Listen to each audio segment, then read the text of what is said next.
Kalau Setelah dulu pemilu tuh ada orang belanja gitu kan, suara gitu.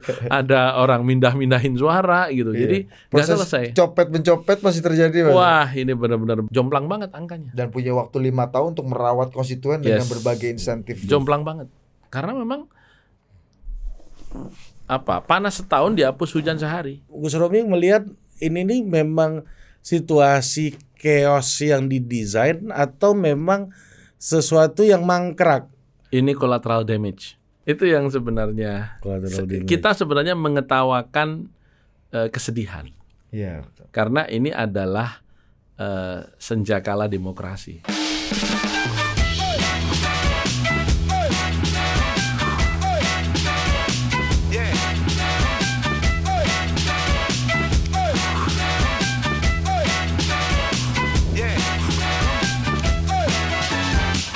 Oke, welcome to Total Politik dan kita bersama seseorang yang ditunggu-tunggu. Iya. Ya kan? Itu di kolom komentar kita, Mas Gus Romi kapan lagi? Ini kami setelah beliau Berkelana. plesir dulu ke Amerika nih kan. Gua nggak tahu lagi masa-masa perebutan. Kenapa beliau plesir? Itu ngapain sih, Mas? Tiba-tiba lagi masa-masa orang tegang.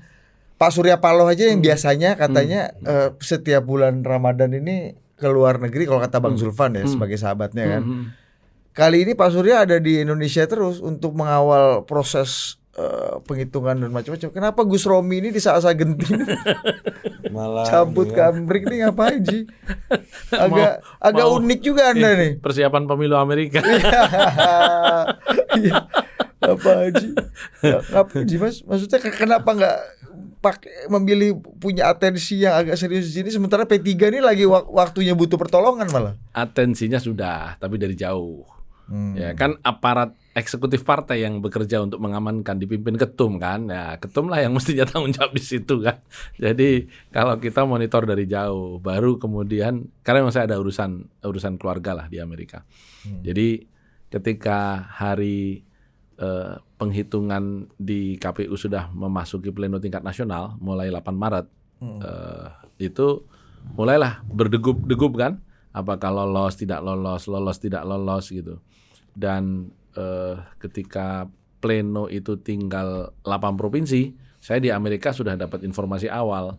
Ini kayaknya P3 nggak lolos ini, Gus. Kenapa? Suara kita di sini hilang, suara kita di sini hilang, suara kita di sini hilang.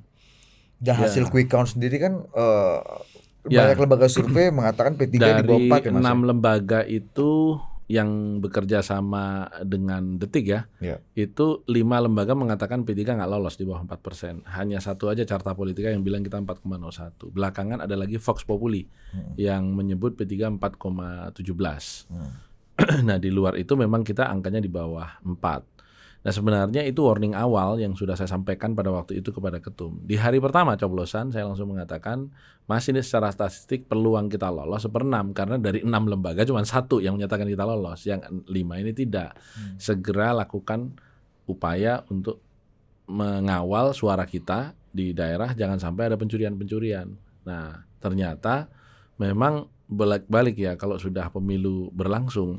Ini saya kira salah satu pemilu di mana pemilunya nggak selesai dengan coblosan, nggak selesai itu. Jadi pemilunya tuh ternyata prolong, berlanjut gitu, ada lanjutan gitu. Setelah pemilu tuh ada orang belanja gitu kan, suara gitu, ada orang mindahin suara gitu. Jadi nggak selesai. Copet mencopet masih terjadi, Mas. Wah ini benar-benar betul-betul pertarungan pencopet ini. Karena apa? Karena yang terjadi mindahin itu ada yang internal partai, ada yang dari partai lain ke partai ini gitu, ada dari partai ini ke partai lain gitu. Itu terjadi. Yang itu sebenarnya menunjukkan bahwa oknum penyelenggara yang bermain itu terlalu banyak. Nyatanya buktinya setelah pemilu ada tawaran-tawaran suara, setelah pemilu ada operasi-operasi lanjutan. Itu kan hanya mungkin kalau melibatkan penyelenggara, karena begitu coblosan kendali itu ada di tangan penyelenggara. Buka warung, Mas. Buka warung di semua tingkatan ini. Iya. Itu yang kemudian memprihatinkan, dan seperti yang saya katakan pada Total Politik juga waktu itu saya katakan ini menjadi pemilu paling brutal ya karena kemudian yang buka warung ini hampir di semua daerah dan dilakukan kalau mau disebut oknum, kebanyakan oknumnya itu. Jadi ini kita jadi bingung juga kan. Tapi itulah yang terjadi, situasi pemilu kita yang sangat tidak ideal, dan MK hari ini yang semua pakar, semua saksi maupun ahli menyatakan bahwa memang ada kebrutalan sistem pemilu yang berjalan di tahun 2024 itu nyata kita alami. Jadi kalau dari evaluasi akhirnya kita simpulkan apa yang membuat P3 untuk sementara ini ya dinyatakan tidak lolos itu. Pertama karena maraknya money politik yang menggila, sementara logistik partai itu terbatas. Seperti yang saya katakan, teori saya sekarang ini dengan tingkat money politik yang semakin tinggi, partai makin banyak pengusahanya, makin banyak kursinya.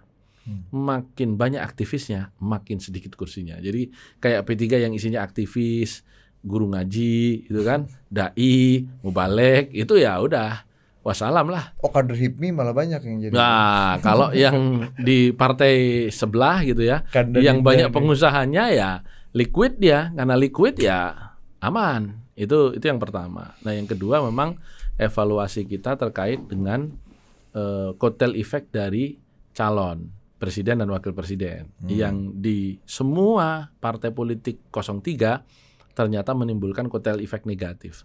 Kan tanpa kecuali semua turun. Baik PDIP, P3, Hanura, Perindo, nggak ada satupun naik, semua turun. Artinya bahkan PDIP yang pemenang pemilu pun turun. Jadi memiliki kotel efeknya negatif dengan pengusungan Ganjar Mahfud ini. Tentu ini tidak terlepas dari upaya istana untuk melakukan pengecilan Pak Ganjar kan, sehingga dengan demikian partai yang mengusungnya kena imbas. Itu yang kedua. Karena saya bukan hanya sekedar isapan jempol. Jadi beberapa kepala daerah yang mendapatkan amanat untuk memenangkan 02 itu sekaligus udah partai ini kecilin aja. Ini pengusung 03 nih gitu. Nah, yang itu saya dapatkan dari beberapa kabupaten gitu ya. Itu yang kedua. Yang ketiga, memang ada sensitivitas memang di kalangan sebagian pemilih P3 terhadap format koalisi ini. Nah, tentu ini menjadi bahan evaluasi. Tetapi ketika kita memutuskan untuk mengusung Mas Ganjar, sebenarnya waktu itu kan harapannya kotel efek itu dari wakil yang kita ajukan, yaitu Pak Sandi. Nah, ternyata Pak Sandi tidak duduk sebagai calon wakil presiden. Nah, meskipun beliau itu tetap ketua Bapilu, ternyata meskipun orangnya sama, duduk sebagai calon wakil presiden sama tidak duduk, itu beda kotel efeknya. Jadi kalau dia duduk, kotel efeknya akan maksimal. Tapi karena dia tidak duduk, ya kotel efeknya nggak besar sama sekali gitu. Dan Pak Mahfud nggak bisa memberikan konversi kotel efek itu untuk P3 meskipun dianggap mewakili hijau. Ya, jangankan bicara untuk P3, bahkan untuk Ganjar Mahfud saja di Madura juga nggak dapat. Gitu loh. Jadi jangankan untuk efek keluar untuk P3-nya gitu atau partai pengusungnya. Lebih gede suara Mas Awi di sana ya? Ya, lebih gede suaranya Awi di sana. Jadi itu. Tapi untuk PDIP di Madura memang juara 1. Kan nomor 1 PDIP, nomor 2 Golkar, nomor 3 P3 di Provinsi Madura itu. Nah, tapi PDIP itu naiknya itu bukan lebih ke Ganjar Mahfud. Mas, kok provinsi kok dikecilin sih? Negara Madura. Itu negara berdaulat dan independen itu, Mas. Negara bagian. Merdeka berdaulat itu. Katanya di Arab Saudi juga ada kedutaan besar ya kan, KBRM ini kan. Kedutaan besar Republik Madura. Jadi itu posisi di Madura itu kalau PDIP menang itu ya lebih karena kinerja Pak Said Abdullah sebagai caleg. Yang ya top lah pokoknya logistiknya. Yang kalau merujuk pada surat edaran PDI Perjuangan bulan November apa Desember gitu ya, apa Oktober ya, itu kalau suara calegnya tidak linear dengan suara capres, bisa nggak dilantik, terancam itu. Rasanya sih linear. Enggak kan dong. Sama-sama turunnya kan. Enggak, Pak Said kan 500.000. Oh iya. Suara calegnya lebih tinggi daripada suara capres. Oh iya. Surat edarannya nggak boleh. Tapi saya sih nggak bayangin dia nggak dilantik. Karena kan kontributor terbesar untuk satu daerah pemilihan. Iya. Mas, tapi bisa hipotesanya bisa dibilang gitu nggak? Ya P3 salah pilih koalisi dan salah pilih capres sebenarnya. Sebagian ada yang mengatakan begitu karena kita tidak mendapatkan kotel efek positif. Yang kedua, apa yang dulu kita idealkan, kan Mas Ganjar ini selalu saya katakan di berbagai tempat keluarga besar P3. Dan itu tidak terbantahkan karena mertua beliau memang ketua P3 Purbalingga gitu. Tetapi ini kan harus disosialisasikan. Nah, forum sosialisasi ini kurang, ya, sehingga tidak seluruh kader P3 juga mendapatkan informasi utuh tentang siapa sih Ganjar Pranowo ini. Dulu kan kita penjelasan akhirnya ketika Pak Sandi nggak bisa diterima, kenapa tetap di situ? Ya karena Pak Ganjar itu keluarga besar P3. Dan itu juga sebenarnya yang menjadi alasan kita lebih dulu mendukung Ganjar ketimbang mengajukan Sandi, gitu. Nah, ketika akhirnya Pak Mahfud, ada harapan karena Pak Mahfud ini warnanya hijau, latar belakangnya santri, jadi bisa kita poles lah untuk menjadi kotel efek P3. Ternyata tidak mampu untuk memberikan kotel efek positif, bahkan untuk suara Ganjar Mahfud sendiri di kalangan santri. Artinya Pak Mahfud orang Madura, Pak Mahfud santri begitu, dan selama ini salah satu politisi Madura terkemuka, ternyata di Madura sendiri juga tidak mendapat suara maksimal begitu. Padahal udah pakai baju-baju Madura gitu di debat kandidat. Nah itu dia makanya saya nggak tahu apa sebabnya ya, tapi kan kalau kita berbicara pertarungan presiden hari ini, itu kan pertarungan tim, pertarungan strategi. Nah, ketika kita berbicara strategi, memang upaya untuk menggoreng Pak Mahfud itu sudah dilakukan. Jadi waktu mengevaluasi kinerja media sosial campaign yang kita lakukan, Mas Ganjar itu interaksi dengan follower itu paling bagus. Tapi reach-nya itu memang lebih rendah jauh. Kenapa? Karena reach itu kaitannya dengan advertising cost. Engagement-nya paling tinggi. Engagement paling tinggi, tapi reach-nya rendah. Nah, reach ini cuan. Biaya iklan. Ya di TikTok lah, ya di Instagram begitu. Itulah yang menjangkau sampai relung-relung jiwa dan handphone para konstituen ini. Nah, itu reach-nya rendah karena memang biaya untuk campaign-nya rendah dibanding yang lain. Dan itu semua yang masuk di political marketing bisa ngecek kok, punya desk itu. Berapa sih social media cost-nya Ganjar versus Anies versus Prabowo gitu. Atau ada yang bilang gini, Mas, panggungnya Ganjar Mahfud ini terlalu PDI. Tidak disisakan untuk partai-partai lain seperti Perindo, seperti Hanura, seperti P3 yang juga ingin berbagi panggung ini. Jadi artinya ya salah satu yang kita lihat misalnya ketika Bu Mega mengumumkan Pak Mahfud jadi calon wakil presiden. Kan kalau nggak salah ya wordingnya itu Bu Mega bilang calon wakil presiden PDI Perjuangan adalah Mahfud MD. Yes. Dan itu di depannya ada Pak Oso, ada Pak Sandi, ada Pak Mardiono. Dan itu tidak ada koreksi lagi gitu. Kayaknya ini dipunyai satu partai aja. Ini kata orang-orang kayak gitu. Mas Romi melihatnya P3 nggak dapat panggung nggak dari Ganjar Mahfud ini? Jangankan orang lain ya, ketika memang disampaikan itu memang sempat apa Bu Mega lupa ya gitu. Ya husnudzon kita lupa lah gitu. Karena itu lisan itu memang tidak baca itu ya. Ketelingsut lah mungkin. Mungkin ketelingsut gitu ya. Tapi yang kedua memang ketika kita berbicara panggung, begini, caleg atau capres itu memang tidak bisa dimerki partai tertentu. Dia harus milik semua partai yang mengusung dengan cara tidak dilekatkan kepada partainya. Idealnya. Kalau kita asosiasikan, misalnya Pak Prabowo misalnya ya, Pak Prabowo kan angkanya jauh lebih tinggi daripada Gerindra. Dan Gerindra tidak mendapatkan kotel efek paling tinggi. Logikanya kalau itu linear harusnya Pak Prabowo nomor 1 capresnya, Gerindra harusnya juga nomor 1 kan partainya gitu. Ternyata kan tidak ngangkat gitu. Artinya Pak Prabowo itu tidak seberapa Gerindra mereknya. Itulah kenapa Gerindranya nggak terlalu naik gitu.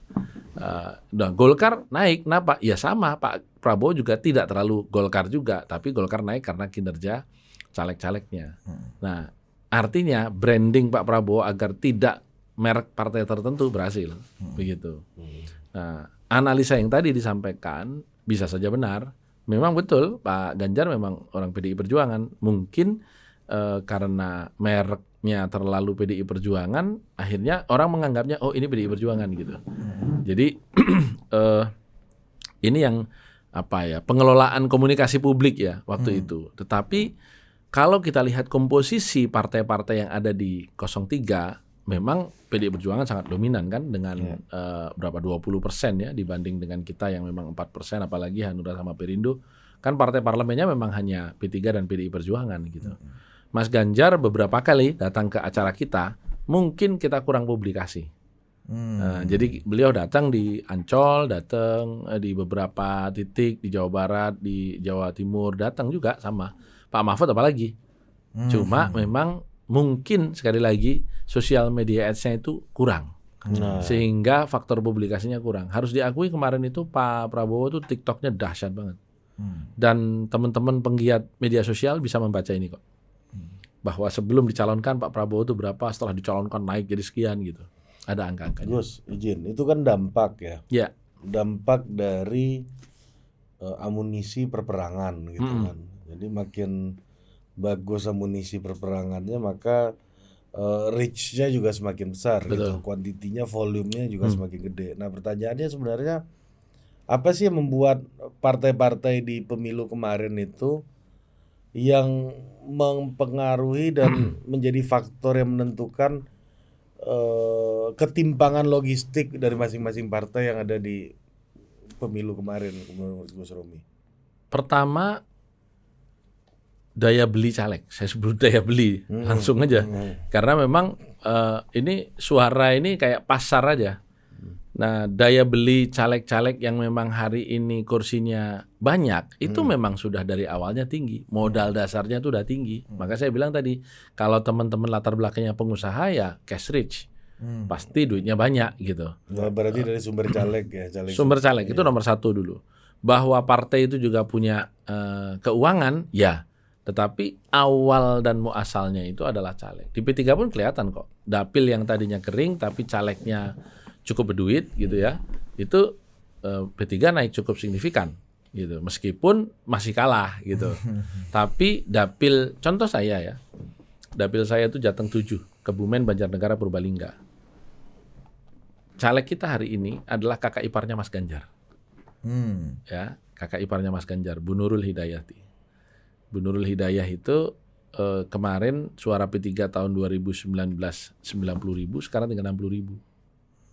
Dari berapa Mas? 90.000 tinggal 60.000. Waktu saya caleg dari sana 2014 167.000. Gitu kan jauh kan? Diskonnya banyak banget. Nah, diskonnya banyak banget. Kenapa? Karena ketika 2014 belum masif money politiknya.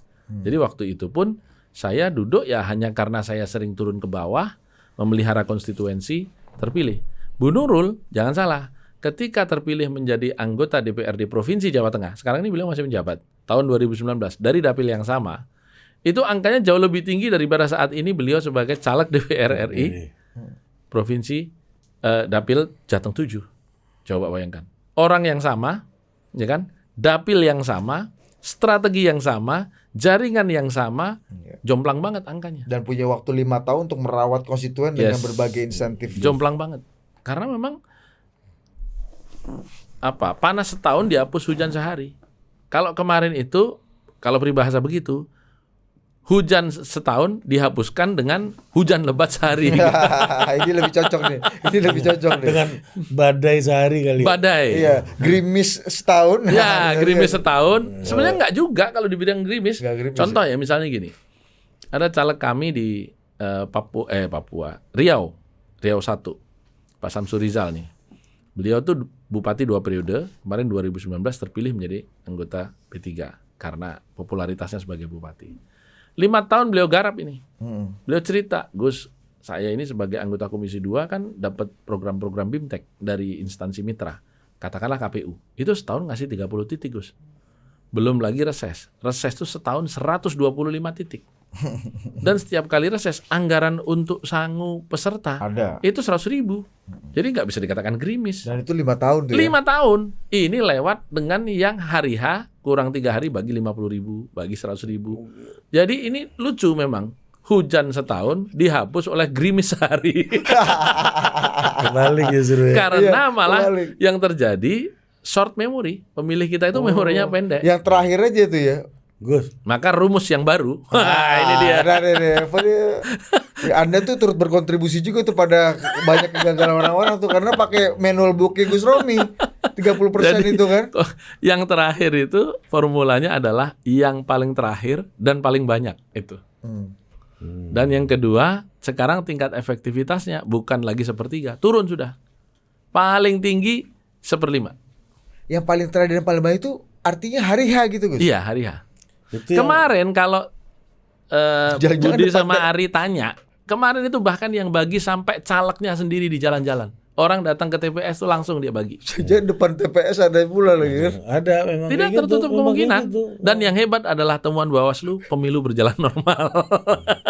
Tapi yang 5 tahun tadi itu di pool jadi sehari terakhir aja nggak bisa ya berarti ya. Ya kan itu anggaran harus cair. Nggak bisa kemudian Hemat dulu Dinda ya kan. Ya, tapi kan kemudian simpen semua di hari H bagi, nggak bisa. karena itu kan investasi politik para incumbent ini kan. Investasi politik dan sosial ternyata terhapus. Hampir 40% incumbent nggak masuk lagi ke Senayan kan. Iya.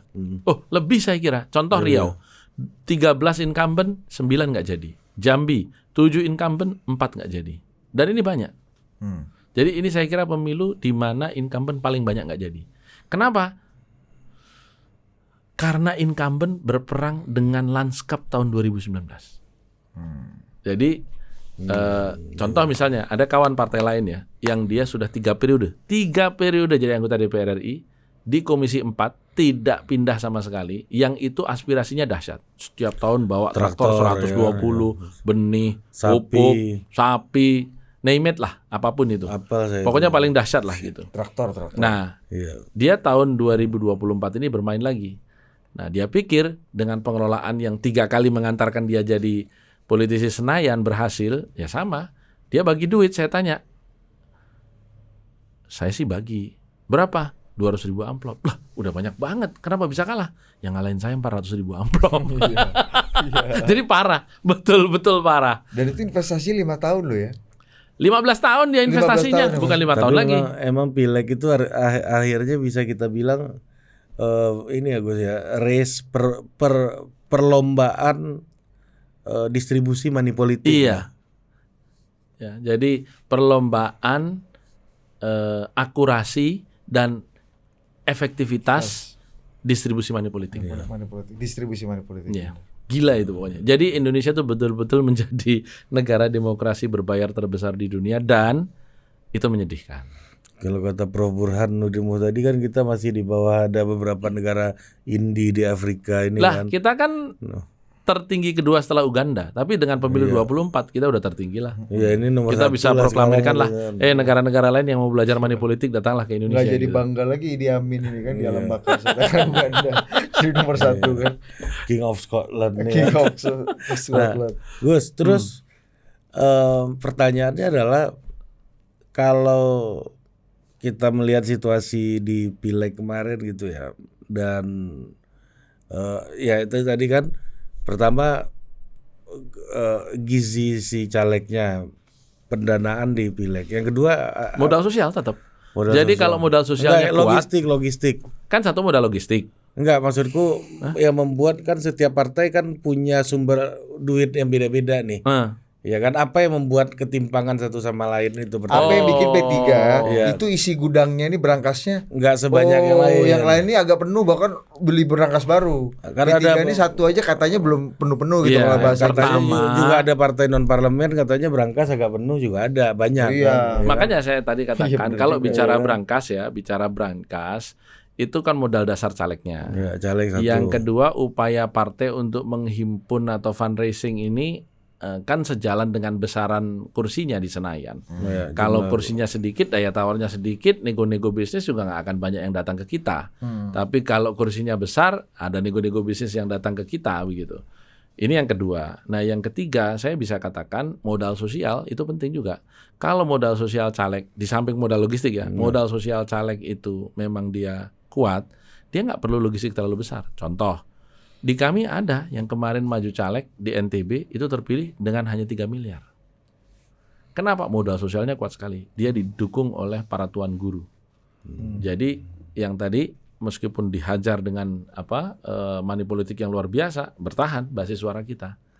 Itu kenapa? Karena calegnya modal sosialnya kuat sekali. Dan P3 di situ modal sosialnya kuat. Meskipun di tempat lain basis-basisnya P3 yang basis pesantren, basis ideologis Islam bertahan, itu juga dihajar. Banyak yang rontok juga kan, Mas? Di beberapa tempat yang lain iya, tetapi saya ingin sampel misalnya di NTB bertahan. NTB. Ya, NTB bertahan. 3 miliar itu kecil ya Gus ya? Sangat kecil karena rata-rata yang maju jadi caleg saya kira sudah di angka 15 M kalau untuk RI. Satu dapil itu rata-rata tumpahin 15 M. Ini netizen Katro ini megang duit 3 M aja nggak pernah Gus. Netizen Katro ini kan. Nggak ada cerita. Bos 200 juta aja banyak yang gumoh bos. Iya. Udah lapor RI SPT 15 M, kabupaten provinsi rata-rata di atas 3 M, kabupaten 1 M. Kabupaten aja 1 M sekarang. Iyalah. Kemarin saya baru datangi caleg dari Tegal. Kok Tegal? Tegal, aku ke Kementeng. Iya. Tebet Menteng.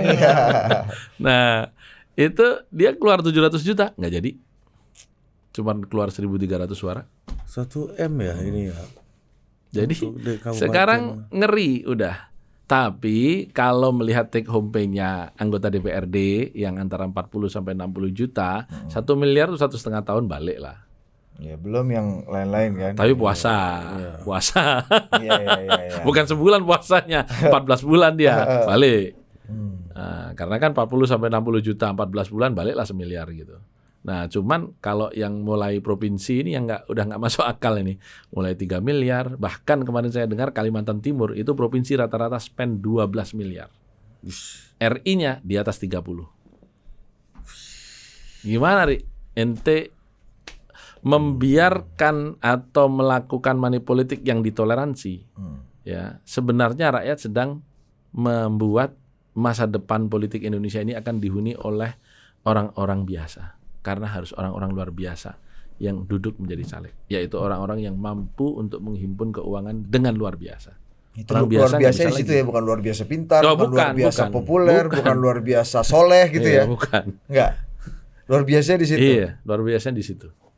Apakah ada yang dengan modal sosial terpilih? Ada. Rata-rata caleg DPD macam Komeng, ya. Di kita ada Gus Yassin misalnya, Jawa Tengah. Suaranya kan jauh lebih gede daripada suara P3 ya. Nah, pertanyaan gua, kenapa Gus Yassin itu nggak maju di P3 aja sehingga bisa menolong, at least membantu? Karena kan sekarang selisih 180-an ribu, Mas. Beliau ada target pribadi untuk menjadi kepala daerah lagi. Jadi kalau menjadi caleg, dia kerja hanya di 1 dapil. Sementara yang dibutuhkan dia kerja di 35. Iya. Kan sekaligus pemanasan kan, sebentar lagi kan pilkada. Jadi mau maju Gus Yassin nih, Mas? Kayaknya. Ya ada, ya kan namanya mantan wakil gubernur dan cukup sangat populer, bukan cukup ya. Tapi efeknya nggak bisa nolong kapal besar dia yang membawa dia di titik memang wakil gubernur ini. Ya tidak mudah lah itu kan, kita nggak bisa ngalangin keinginan pribadi beliau juga. Jadi ya sudahlah gitu. Cuman ya di banyak tempat sinergis dengan caleg P3, tapi nyatanya dapatnya lebih gede daripada P3. Di situ market money politiknya nggak ada. Jadi supply and demand-nya nggak ketemu, maka di situ pure modal sosial. Komeng, Gus Yassin itu contoh nyata modal sosial, dan saya kira tidak ada atau mungkin kalaupun ada sangat sedikit DPD yang beli suara. Semuanya itu modal sosial. Bahkan kadang-kadang bukan hanya sekedar modal sosial, modal kecantikan. Orang nggak kenal siapa ini cantik nih, pilih aja. Gitu. Iya betul. Suka bajunya gitu kan. Gitu. Jadi hal-hal yang dulu pertama kali gue milih DPD, gue lihat yang gelarnya paling banyak aja nih siapa gue nggak kenal. Ini ada profesor dokter apa, ternyata bekas ketua PGRI bos. Jadi itu kenyataan pemilu kemarin ya. Dan kalau bicara partai, apakah dengan modal sosial ada yang dia terpilih? Ada, Once kan. Dia kan nggak juga kita bisa modal sosial doang. Artinya ketika kita bicara suara luar negeri tinggi banget, enggak lah kemudian Once beli suara mulai dari Australia sampai Amerika sampai ke Eropa sana kan enggak. Ya memang bukan Once-nya sih. Apa? Siapa? Ya nggak tahu maksudnya bukan Once yang beli suara tapi dapetnya ke Once gitu. Dari kalimat lu, gua analisa kalimat lu gitu. Ya kalaupun calegnya beli suara, pasti lewat orang lain, bukan dia yang beli langsung. Enggak, kalau saya kan ya Itu kita loh tahu lah maksudnya. Once ini kan modal sosialnya kuat sekali sebagai betul, penyanyinya betul. ini kan Dewa kan.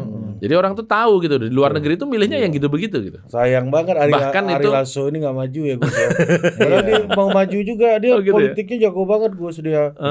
Ari Lasso suara sih gue lebih suka Ari Lasso. Menurutku juga. Pak Ari Lasso tuh jauh lebih jago daripada Anang Hermansyah. Oh ya ya. kan? Oh kalau sama Anang dia Berpolitik. tipis-tipis dia. Enggak, menurut gue Emang dia gabung partai politik udah? Enggak, udah ditawari Gus. Oh, nggak mau. Harusnya Gus Romi aja ke P3 tuh Ari Lasso. Iya, itu di Bisa juga tuh. Hong Kong, Malaysia sama seluruh Afrika ini menang tuh bisa tuh Ari Lasso. Iya.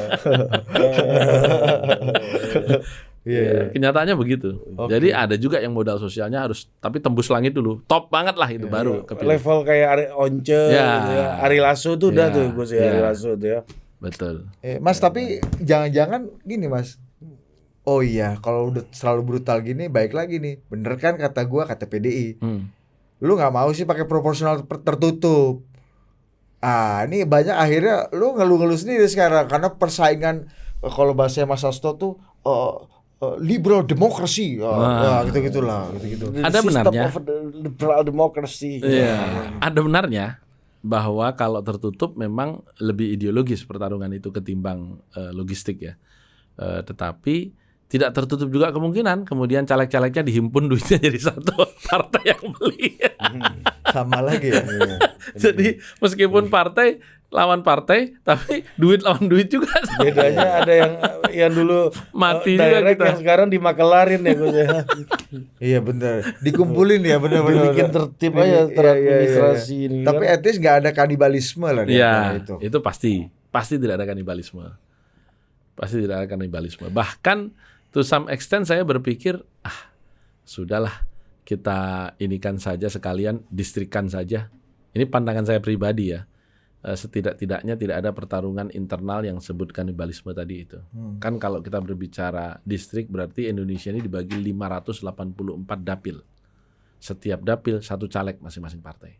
Jadi yang bertarung itu partai. Pada dasarnya tuh yang bertarung tuh partai dengan partai gitu. Tapi dapilnya tuh mungkin hanya 4 kecamatan gitu. Gus, ini juga dari dulu saya kalau diundang jadi pembicara di mana-mana gitu sama Budi gitu misalnya. Oh jadi ente udah laku nih jadi pembicara di mana-mana ya? Lumayan. Tapi bukan di politik, podcast lain lah gitu, yang temanya nggak politik gitu. Itu dianggap nggak terlalu serius-serius sama Iya, tuh politik ini kan. Jadi kalau Luna Maya wawancara Gus Romi kan agak ini juga dia butuh penyesuaian kan. Kalau wawancara kami kan agak satu frekuensi gitu kan. Iya. Kan? Nah, diundang bicara di mana-mana, salah satu kritik saya secara konsisten ucapkan itu adalah Pak Jokowi di infrastruktur, ekonomi segala macam tuh achievementnya bagus gitu. Sulit lah untuk mengatakan Pak Jokowi tidak mengerjakan hal itu. Tapi untuk demokrasi dan pembangunan politik ini memang kalau nggak dibilang nol ya bisa kita bilang minus gitu. Nah, Gus Romi melihat ini nih memang situasi chaos yang didesain atau memang sesuatu yang mangkrak. Ini collateral damage.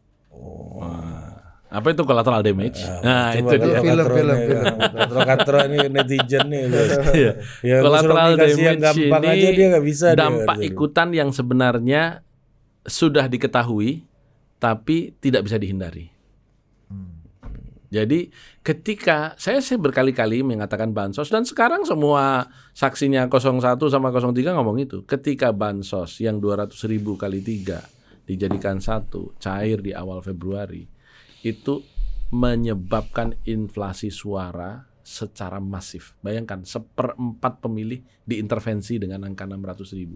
Kebayang nggak? 1/4 pemilih itu 54 juta. 21,2 juta kepala keluarga miskin diintervensi dengan angka itu. Dampaknya apa? Dampaknya mereka berpikir bahwa pemilu itu duit. Maka kemudian masuklah caleg dengan angka yang fantastis yang membuat pasar suara ini rusak.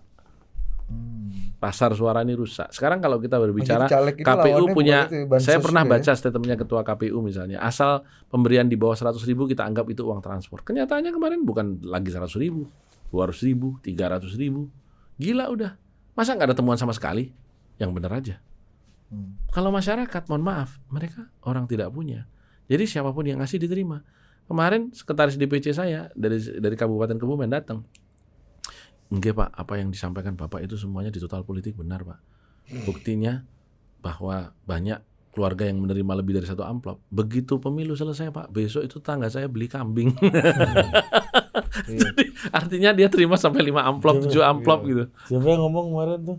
Banyak Bos, hampir semua caleg-caleg, ya baik yang berhasil ataupun yang gagal, itu bertestimoni Mas.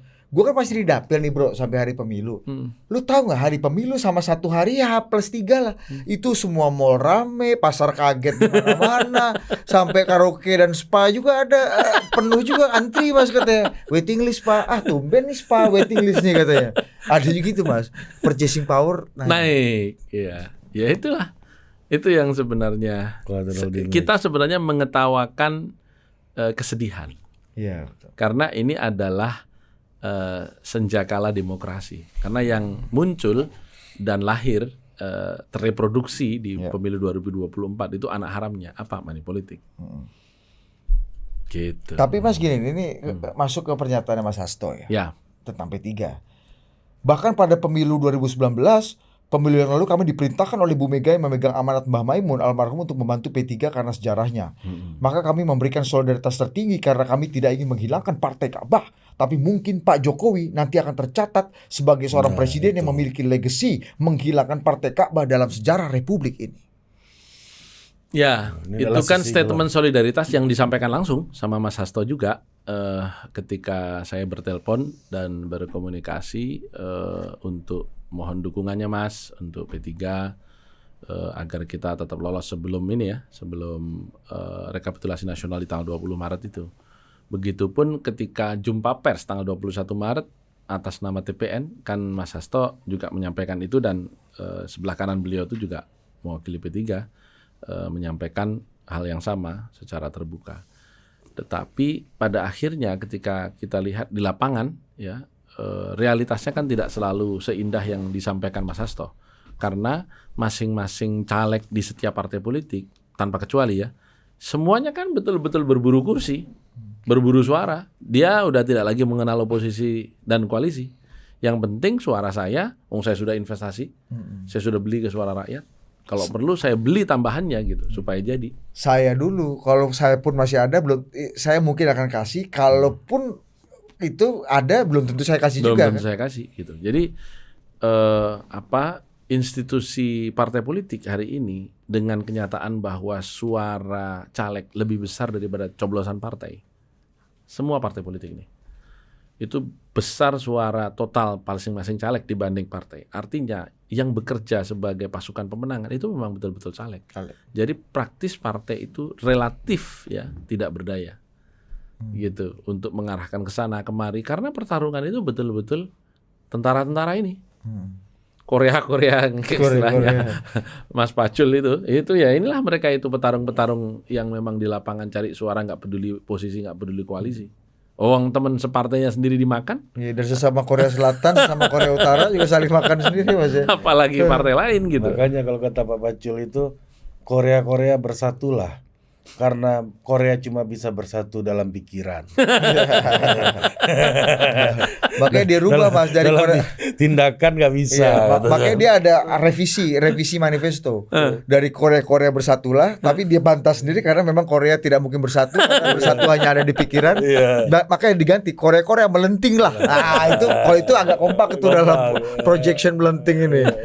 Tadi itu. Nginjak suara kawan pun kalau bisa melenting ya. Itu kalau saya waktu masih kuliah di ITB dulu tuh bilang makan tulang kawan. Jadi kenyataan politik kita menyedihkan. Saya bermimpi ini akan recover, tapi saya khawatir mimpi saya itu sayup-sayup. Dan kita akan butuh waktu lama untuk menormalisasi demokrasi kita, itu aja. Tapi masa gara-gara Pak Jokowi Mas? Ka'bah ini hilang? Karena statementnya ya Pak Jokowi yang berdosa untuk menghilangkan Partai Ka'bah dan Kan akan saya dicatat sebagai sejarah. sebut collateral damage. Pak Jokowi dalam posisi ingin memenangkan 02, salah satu instrumen yang digunakan adalah pencairan bansos secara serempak, dilakukan hanya 2 minggu sebelum pemilu, dan itu mengakibatkan dampak yang sudah diperhitungkan, pasti akan ada inflasi suara untuk pilegnya.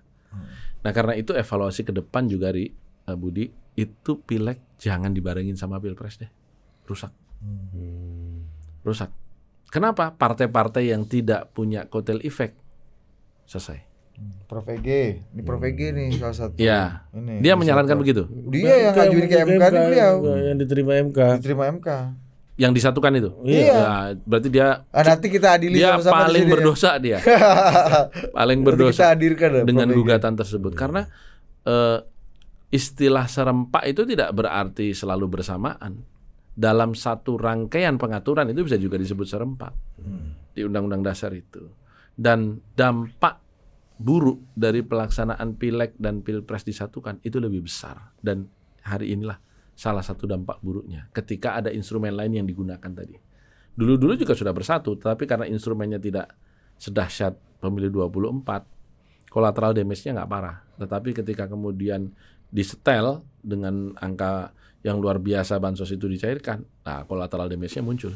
Ya, jadi maksud untuk menghemat malah nggak hemat ya, malah Caleg nggak menghemat, partai nggak menghemat sama sekali. Tapi penyelenggaraan menghemat. Penyelenggaraan berhemat. Nah, tetapi kan kalau dihitung dengan pengeluaran caleg nggak ada apa-apanya. betul. Dan collateral damage tadi ongkos Iya, kerusakan ongkos ini kerusakan ya kan? demokrasinya itu yang nggak bisa dipulihkan. Nah, karenanya ini sebagai buah pemikiran ya, saya serukan agar kita evaluasi sistem pemilu di Undang-Undang Pemilu untuk ke depan. Salah satunya adalah memisahkan pileg dan pilpres. Kemudian kita juga berpikir untuk mengevaluasi sistem pemilu kita hari ini dengan proporsional terbuka ini, apalagi dengan PT yang begitu tinggi. Kenapa? Karena Mahkamah Konstitusi sudah memutuskan atas gugatan Perludem bahwa PT ini harus tidak setinggi hari ini. Karena angka PT yang setinggi hari ini itu menjadikan banyak suara hilang. Ini 17 juta suara hilang loh. Kalau sampai naudzubillah P3 nggak masuk, itu 17 juta suara. Artinya negara membiayai pemilu 17 juta orang dan tidak menjadi apa-apa. Nah ini yang harus dipahami oleh rakyat juga, kenapa kemudian angka PT ini tidak boleh terlalu tinggi. Dalam simulasi Perludem kemarin 1-1,5% itu masih bisa disebut proporsional. Kalau kemudian menjadi di atas itu, maka akan disproporsional. Sehingga itu berhadapan dengan Undang-Undang Dasar yang memerintahkan pemilu harus proporsional. Begitu. Cakep. Nah, saya mau geser ke topik lain nih. Apa itu? Kita bicara tadi ini kan katanya Pak Sasto, Pak Jokowi lah yang kemudian punya andil lah. Tapi Ya. Anda bilang collateral damage, Pak Sasto bilang ini menghilangkan Partai Ka'bah dalam sejarah. Dan ini adalah bagian dari sisi gelap kekuasaan. Nah, pasti nangis dulu. Lama-lama ente kayaknya Ibu Mega bertasbih, berzikir dengan tasbih merah. Keren Mas Sasto. Ada Saya berkarakter beliau. berkarakter. Tapi Pak Jokowi Jadi gampang diingat gitu. iya kan dalam pas politik pasar bebas kan harus punya positioning dan diferensiasi Oh, iya, kan iya, Mas iya, Sasto iya, nih iya, iya. top positioning dan Iya, iya, diferensiasi dalam iya. beliau benar-benar jadi striker tunggal kayaknya. Iya gitu. benar. Iya. Iya. Dinda dia lihat ke playmaker lah, semua ngumpul di gawang semua kan. Jangan Kenapa lu suara pemain bos ya kan. Kenapa pemain kita back semua nih? Kan Catenaccio kan. Pertahanan Grendel ya. Keren deh. Saking Grendelnya nggak pergi-pergi dari lini belakang. Maka DPR periode ini akan mengesahkan paling lambat 30 September. Padahal Pak Prabowo dilantik 20 Oktober. 20 hari kemudian baru dilantik. Kita akan lihat apakah Pak Prabowo akan membuat APBNP atau tidak. Feeling saya dia akan buat. Ada Pak Bahlil Nah, misalnya. muncul lagi barang ini kan. Sudah Dinda. Dinda baru tulis kakak subaca. Tapi Pak Jokowi jadi Yalah, obstacle kita nggak doain lah. buat pernikahan PDI dan Prabowo. PDI dan Prabowo. Tur segala macam. Oposisi itu efektif kalau besar. Kalau oposisi kecil kayak di Singapura gitu ya itu hanya aksesoris demokrasi saja.